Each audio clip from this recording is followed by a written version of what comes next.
성경 전체가 그리스도를 통한 구원을 보여준다는 점에서 볼 때 그 구원의 시작이 된 창세기 12장은 각별한 의미가 있습니다. 그것은 하나님의 원대한 구원 계획이 역사 속에서 실제로 구체화된 것이 바로 창세기 12장부터이기 때문입니다. 본장은 크게 두 부분의 이야기인데요. 앞부분은 하나님이 아브라함을 부르시고 장차 될 일을 약속하는 대목이고, 뒷부분은 아브라함이 애굽으로 내려가서 겪는 에피소드입니다. 그리고 이 두 이야기는 모두 하나님의 구원의 성격을 잘 보여주는 이야기이기도 합니다. 우선 첫째로는 하나님의 구원은 무조건적인 부르심으로 시작된 것임을 보여줍니다. 그 주도권이 하나님에게만 있다는 점이죠. 만약 하나님이 주도적으로 아브라함을 불러내지 않았다면 아마도 그는 갈대아 우르의 그 지역에서 우상을 숭배하며 일생을 마쳤을 것입니다. 그래서 하나님의 이 부름은 우리 구원이 오직 하나님의 은혜에 있음을 이 구원의 서막에서부터 명확하게 보여주는 그림입니다. 그리고 이 구원은 두 가지 약속에 의거하는데요. 바로 후손과 땅에 대한 약속입니다.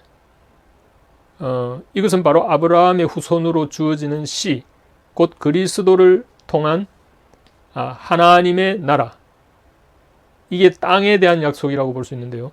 하나님의 나라의 약속인 셈입니다. 말하자면 후손에 대한 약속은 그리스도이고 땅에 대한 약속은 바로 그리스도가 통치하는 하나님 나라를 의미하는 것이죠.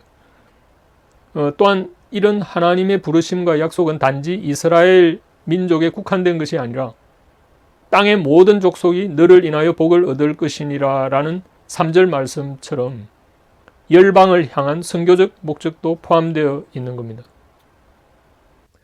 둘째로는 12장 후반부에 아브라함이 가나안 땅의 기근 때문에 애굽으로 내려가서 겪게 된 이야기입니다.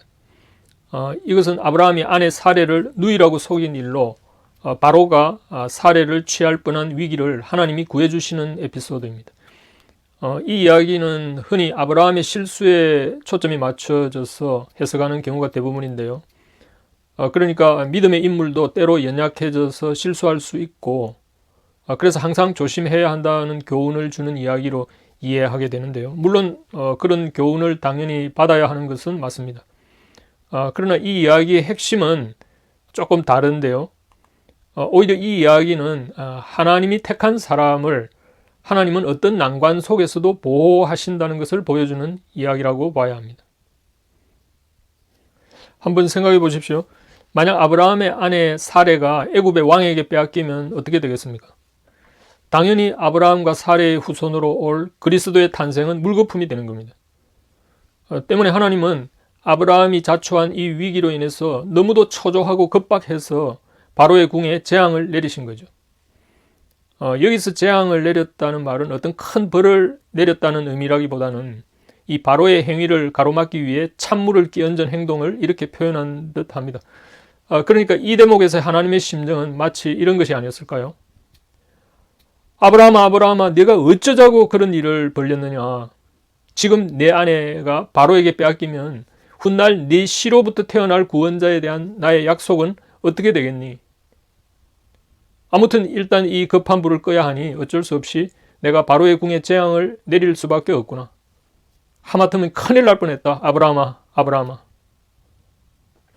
말하자면 이 이야기 속에는 바로 이런 하나님의 그 택자에 대한 깊은 연민과 이 자녀를 사랑하시되 끝까지 사랑하시는 그 하나님의 끈질김, 그리고 자신의 약속에 대한 신실함을 엿볼 수 있게 하는 그런 대목입니다. 따라서 구약에서 하나님의 구원 계획의 가장 중대한 분기점이 되는 창세기 12장의 이 두 에피소드는 바로 그 본질이 궁극적으로 그리스도에 관한 것임을 너무도 잘 보여준다고 하겠습니다. 특히 두 번째 이야기는 아브라함의 후손으로 올 그리스도 때문이라는 구속사적 맥락이 없다면 왜 잘못한 아브라함은 제쳐두고 아무 잘못이 없는 바로에게 재앙을 내렸을까 하는 의문을 풀 수 없을 겁니다. 게다가 이게 단순한 아브라함의 실수를 교훈하기만 할 그런 이야기라면 이런 사소한 에피소드가 성경에 굳이 기록될 이유가 있었을까 하는 생각까지 듭니다. 결국 12장에 기록된 이상의 두 이야기 속에 하나님의 주권적 역사에는 모두 그리스도와 관련된 문제 때문인데 아니나 다를까 이것은 마태복음 1장에서 그리스도 탄생의 그 서막을 아브라함에서부터 알린 족보를 통해서도 너무도 생생하게 보여주는 것이기도 합니다.